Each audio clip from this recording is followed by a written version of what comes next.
Astro ഹീലിംഗിൻ്റെ പുതിയൊരു എപ്പിസോഡിലേക്ക് എല്ലാവർക്കും സ്വാഗതം. ഇതൊരു ജനറൽ റീഡിംഗ് ആണ്, അതുപോലെ ഇതൊരു ടൈംലെസ് റീഡിംഗ് ആണ്. നിങ്ങൾക്ക് റെസനേറ്റ് ആവുന്ന കാര്യങ്ങൾ നിങ്ങൾ നിങ്ങളിലേക്ക് എടുക്കുക, അല്ലാത്തത് ബാക്കിയുള്ളവർക്കായിട്ട് കൊടുത്തേക്കുക. അപ്പോൾ നമുക്ക് റീഡിങ്ങിലേക്ക് പോകാം. ചില സമയങ്ങളിൽ നമുക്ക് ചെയ്യാൻ പറ്റിയ ഏറ്റവും നല്ല കാര്യം എന്ന് പറയുന്നത് കുറച്ച് സ്ലോ ആവുക എന്നുള്ളതാണ്. ഈ ഒരാഴ്ച നിങ്ങൾക്ക് ചിലപ്പോൾ സ്റ്റക്കായി പോയതുപോലെ തോന്നിയേക്കാം, അല്ലെങ്കിൽ എന്തെങ്കിലുമൊക്കെ മാറ്റത്തിനായിട്ട് കാത്തിരിക്കുന്നത് പോലെ തോന്നിയേക്കാം. എന്നാൽ അത് സാരമില്ല. ഒന്ന് പോസ് ചെയ്തിട്ട് വ്യത്യസ്തമായിട്ടുള്ളൊരു ആംഗിളിൽ കൂടി നിങ്ങൾ കാര്യങ്ങളെ കാണാൻ തുടങ്ങുമ്പോഴാണ് നിങ്ങളുടെ ജീവിതത്തിൽ തന്നെ ഏറ്റവും വലിയ വലിയ മുന്നേറ്റങ്ങൾ സംഭവിക്കുന്നത്.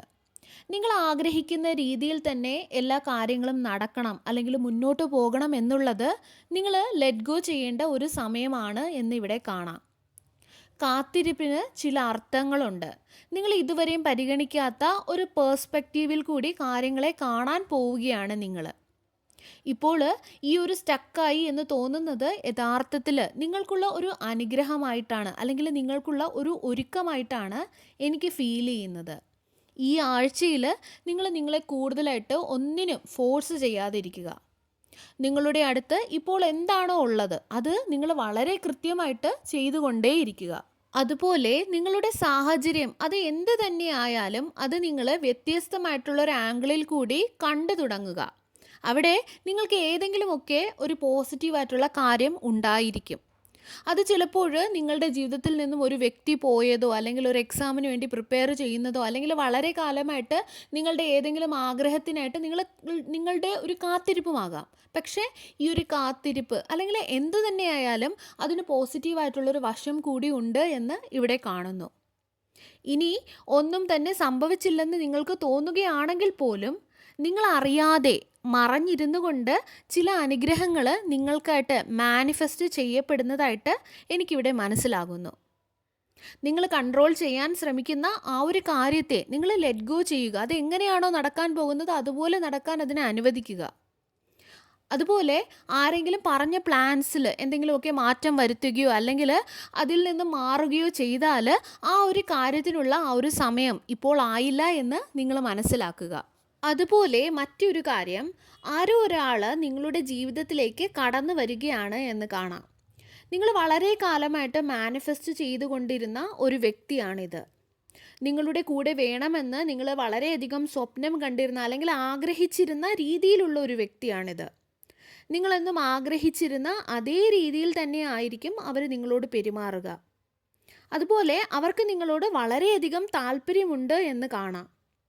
നിങ്ങളുടെ കംഫേർട്ട് സോണിൽ നിന്നും നിങ്ങൾ പുറത്ത് കടക്കുമ്പോഴായിരിക്കും ഈ ഒരു വ്യക്തിയെ നിങ്ങൾ കണ്ടുമുട്ടുന്നത്. ഈ ഒരു വ്യക്തിയായിരിക്കും നിങ്ങളോട് ഇങ്ങോട്ട് വന്ന് സംസാരിച്ചു തുടങ്ങുന്നത്. അവിടെ നിന്നായിരിക്കും നിങ്ങളുടെ ജീവിതത്തിലെ പല നല്ല കാര്യത്തിൻ്റെയും തുടക്കം സംഭവിക്കാൻ പോകുന്നത്. അതേപോലെ നിങ്ങൾക്ക് നിങ്ങളിൽ തന്നെ ഒരു സംശയം തോന്നുന്ന വിധത്തിലുള്ള ചില വ്യക്തികൾ നിങ്ങൾക്ക് ചുറ്റും നിൽക്കുന്നതായിട്ട് കാണാം. ഏതെങ്കിലുമൊക്കെ കാര്യങ്ങൾ നിങ്ങൾ ചെയ്യുന്നതിൽ നിന്നും നിങ്ങളെ കൺട്രോൾ ചെയ്യുന്നതോ അല്ലെങ്കിൽ തടയുന്നതോ ആയിട്ടുള്ള ചില വ്യക്തികൾ, അല്ലെങ്കിൽ നിങ്ങളിൽ തന്നെയുള്ള എന്തെങ്കിലും ഭയമോ ഇൻസെക്യൂരിറ്റീസോ ഒക്കെയുമാകാം നിങ്ങൾക്ക് ഇവിടെ തടസ്സങ്ങൾ സൃഷ്ടിച്ചു കൊണ്ടിരിക്കുന്നത്. അതുകൊണ്ട് നിങ്ങളുടെ ഉള്ളിലുള്ള ആ ഒരു ഭയത്തെയും ആ ഒരു സംശയങ്ങളെയും അതിനെയെല്ലാം എടുത്ത് പുറത്ത് കളയേണ്ട ഒരു സമയമാണിത്. നിങ്ങൾ കണ്ണു തുറന്ന് കാണാൻ ശ്രമിക്കുക. അവിടെ ഒരുപാട് കാര്യങ്ങൾ, ഒരുപാട് അവസരങ്ങൾ, ഒരുപാട് പ്ലാൻസൊക്കെ നിങ്ങൾക്കായിട്ട് കാത്തു നിൽക്കുകയാണ്. അതുപോലെ നിങ്ങൾ എന്തൊക്കെയോ ചില കാര്യങ്ങൾ സപ്രസ് ചെയ്യുന്നുണ്ടാവാം. അതുപോലെ നിങ്ങൾ നിങ്ങളുടെ ജീവിതത്തിൽ സ്ഥിരത കൊണ്ടുവരാനായിട്ട് ശ്രമിക്കുന്നുണ്ട് എന്ന് കാണുന്നു. നിങ്ങൾ നിങ്ങളുടെ സമാധാനം കണ്ടുപിടിക്കാനായിട്ട് എന്തൊക്കെയോ കാര്യങ്ങൾ ചെയ്യുന്നുണ്ട്. അവരുടെ തന്നെ ആ ഒരു ടോക്സിസിറ്റിയിൽ ഇങ്ങനെ കുടുങ്ങിക്കിടക്കുമ്പോൾ നിങ്ങൾ കൂടുതൽ മുന്നോട്ട് പോകാനാണ് ശ്രമിക്കുന്നത്. നിങ്ങൾ നിങ്ങളെ തന്നെ ഹീല് ചെയ്തുകൊണ്ട് അടുത്തറയുള്ള ഒരു സന്തോഷം നിറഞ്ഞ ഒരു ജീവിതം നിങ്ങൾ കെട്ടിപ്പടുക്കുമ്പോൾ അവരുടെ ശൂന്യതയിൽ തന്നെയാണ് നിൽക്കുന്നത്. അതുപോലെ നിങ്ങളുടെ വില മനസ്സിലാകാത്ത ചില വ്യക്തികളുണ്ട്. ആ വ്യക്തികൾക്ക് നിങ്ങളുടെ വില എന്താണെന്ന് മനസ്സിലാക്കി കൊടുക്കേണ്ടത് നിങ്ങളുടെ ഉത്തരവാദിത്വമല്ല. അവരെന്താണോ നിങ്ങളെക്കുറിച്ച് കരുതുന്നത് ആ ഒരു രീതിയിൽ തന്നെ അവർ കരുതിക്കോട്ടെ. അത് നിങ്ങളെ ബാധിക്കാൻ പോകുന്നില്ല എന്ന് നിങ്ങൾ മനസ്സിലാക്കുക. അതിനായിട്ട് പാടുപെടുന്ന ചില വ്യക്തികളുടെ എനർജി കാണുന്നുണ്ട്. നിങ്ങളുടെ വാല്യൂ, നിങ്ങളുടെ വില മറ്റുള്ളവരെ മനസ്സിലാക്കിപ്പിക്കാൻ വേണ്ടിയിട്ട് എന്തൊക്കെയോ ചെയ്യുന്ന ചില വ്യക്തികളുടെ എനർജി കാണുന്നുണ്ട്. അതിൻ്റെ ആവശ്യമില്ല എന്ന് നിങ്ങൾ മനസ്സിലാക്കുക. അവരെന്താണോ നിങ്ങളെക്കുറിച്ച് കരുതുന്നത് അതുപോലെ തന്നെ കരുതിക്കോട്ടെ. അതുപോലെ നിങ്ങൾ കാരണമല്ലാതെ തകർന്നുപോയ ചില ബന്ധങ്ങളുണ്ട്. ആ ബന്ധങ്ങളെ വീണ്ടും കൂട്ടിയോജിപ്പിക്കേണ്ട ഉത്തരവാദിത്വം നിങ്ങളുടേതല്ല. കാരണം അതിനെ നിങ്ങൾ ഒരിക്കലും തകർക്കാൻ ശ്രമിച്ചിട്ടില്ല. നിങ്ങളുടെ ചുറ്റും നിൽക്കുന്ന എല്ലാ വ്യക്തികളെയും സന്തോഷിപ്പിക്കേണ്ടത് ഒരിക്കലും നിങ്ങളുടെ ഉത്തരവാദിത്വമല്ല. അവർക്ക് നിങ്ങളുടെ നന്മയിൽ, നിങ്ങളുടെ സന്തോഷത്തിൽ സന്തോഷിക്കാൻ കഴിയുന്നില്ലെങ്കിൽ അവരങ്ങനെ ദുഃഖിച്ച് തന്നെ ഇരുന്നോട്ടെ. അവരെ പുറകെ പോയി നിങ്ങളുടെ വില മനസ്സിലാക്കിപ്പിക്കാനും നിങ്ങളെ സ്നേഹിപ്പിക്കാനും നിങ്ങളെ ചൂസ് ചെയ്യാനും നിങ്ങൾ മെനക്കിടേണ്ട യാതൊരു ആവശ്യവുമില്ല. കാരണം നിങ്ങൾ മനസ്സിലാക്കേണ്ട ഒരു കാര്യം, നിങ്ങൾ അവരെ വളരെ സ്പെഷ്യലായിട്ട് ഒരു ടൈമിൽ ട്രീറ്റ് ചെയ്തിരുന്നു, അല്ലെങ്കിൽ വളരെ നല്ല രീതിയിൽ നിങ്ങൾ അവരോട് പെരുമാറിയിരുന്നു, അവരെ കെയർ ചെയ്തിരുന്നു, അവരെ സ്നേഹിച്ചിരുന്നു. മനുഷ്യന്മാർക്കൊരു പ്രത്യേകതയുണ്ട്. നമ്മൾ അവരെ ഏത് രീതിയിലാണോ ട്രീറ്റ് ചെയ്യുന്നത് ആ ഒരു രീതി, അത് നല്ലതായാലും ചീത്തയായാലും അതൊരിക്കലും മറക്കില്ല. നല്ലതാണെങ്കിൽ അത് ഉള്ളപ്പോൾ അതിനോട് വിലയുണ്ടാവില്ല. പക്ഷേ അതിൻ്റെ ആബ്സെൻസ് വരുമ്പോൾ അല്ലെങ്കിൽ അതിൻ്റെ അഭാവത്തിലാണ് അവർക്ക് ആ വില മനസ്സിലാകുന്നത്. അതുകൊണ്ട് തന്നെ നിങ്ങൾ ഒന്നിനും മെനക്കിടേണ്ട ആവശ്യമില്ല. അവർക്ക് നഷ്ടപ്പെട്ടതിനെക്കുറിച്ച് ഓർത്ത് അവർ തീർച്ചയായിട്ടും ചിന്തിക്കുക തന്നെ ചെയ്യും. ആ ഒരു വ്യക്തി മറ്റുള്ളവരുടെ മുൻപിൽ നിങ്ങളെ വില കുറച്ച് കാണിച്ചിട്ടുണ്ടെങ്കിൽ, അല്ലെങ്കിൽ നിങ്ങളെ മറ്റുള്ളവരുടെ മുമ്പിൽ മോശമാക്കും രീതിയിൽ പെരുമാറിയിട്ടുണ്ടെങ്കിൽ, അല്ലെങ്കിൽ നിങ്ങളോട് മിസ്ബിഹേവ് ചെയ്തിട്ടുണ്ടെങ്കിൽ, നിങ്ങൾ മനസ്സിലാക്കേണ്ട ഒരു കാര്യമെന്ന് പറയുന്നത് നിങ്ങളിലല്ല പ്രശ്നം, ആ ഒരു വ്യക്തിയിലാണ് പ്രശ്നമുള്ളത്. ആ ഒരു വ്യക്തിയുടെ ഉള്ളിലാണ് പ്രശ്നമുള്ളത്. സ്വയം സ്നേഹിക്കാത്ത ഒരു വ്യക്തിക്ക് മറ്റൊരു വ്യക്തിയോട് ഒരിക്കലും നന്നായിട്ട് പെരുമാറാൻ സാധിക്കുകയില്ല. നിങ്ങൾ അവരോട് ഒരുപാട് കൂടുതലൊന്നും ചോദിച്ചിട്ടില്ല. നിങ്ങൾ ചോദിച്ചത് കൃത്യമായിട്ടുള്ള ഒരു കാര്യം തന്നെയാണ്. പക്ഷേ നിങ്ങൾ ചോദിച്ച ആ ഒരാൾ തെറ്റിപ്പോയി.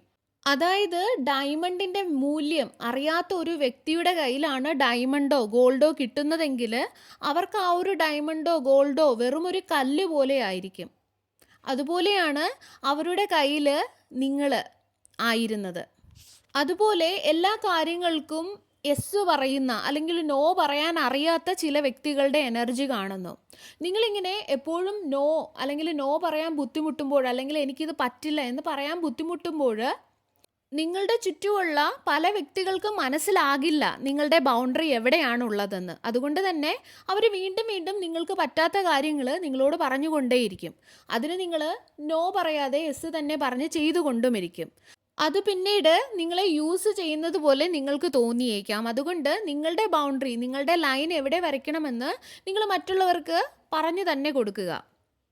ഓരോ സമയത്തും മറ്റുള്ളവരെ നിങ്ങളെ വേദനിപ്പിക്കാൻ അനുവദിക്കുമ്പോൾ നിങ്ങൾ ഇത് മാത്രമാണ് അർഹിക്കുന്നത് എന്ന് നിങ്ങൾ അവരോട് തന്നെ പറഞ്ഞു കൊടുക്കുകയാണ്, അല്ലെങ്കിൽ നിങ്ങളോട് തന്നെ പറഞ്ഞു കൊടുക്കുകയാണ് ഞാൻ ഇതാണ് അർഹിക്കുന്നത് എന്നുള്ളത്. അതുപോലെ നിങ്ങൾ മറ്റുള്ളവർക്ക് കൊടുക്കുന്ന സ്നേഹം അതുപോലെ തിരിച്ച് കിട്ടാതെ ഇരിക്കുമ്പോഴും നിങ്ങൾ അവരുടെ പിറകെ പോവുകയും അവർ തരുന്ന ബ്രെഡ് ക്രംസ് അല്ലെങ്കിൽ പകുതി സ്നേഹവും അല്ലെങ്കിൽ പകുതി എഫേർട്സിലുമൊക്കെ നിങ്ങൾ ഓക്കെ പറയുമ്പോൾ നിങ്ങൾ നിങ്ങളുടെ റെസ്പെക്റ്റാണ് അവിടെ ഇല്ലാതെയാക്കുന്നത്. പക്ഷേ എനിക്കിത് പോരാ, ഞാൻ എന്താണോ നിന്നെ സ്നേഹിക്കുന്നത് അല്ലെങ്കിൽ നിങ്ങൾക്ക് തരുന്നത് അതുപോലെ ഒരു എഫേർട്ട് എനിക്കും വേണമെന്ന് നിങ്ങൾ പറയുമ്പോഴാണ് യഥാർത്ഥത്തിൽ നിങ്ങൾ നിങ്ങളോട് തന്നെ ആ ഒരു റെസ്പെക്റ്റ്, ആ ഒരു സമയത്താണ് നിങ്ങളുടെ സെൽഫ് റെസ്പെക്റ്റ് അവിടെയാണ് തുടങ്ങുന്നത്.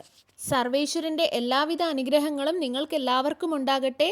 വീണ്ടും ഒരു വീഡിയോയുമായി നമുക്ക് വീണ്ടും കാണാം. നന്ദി.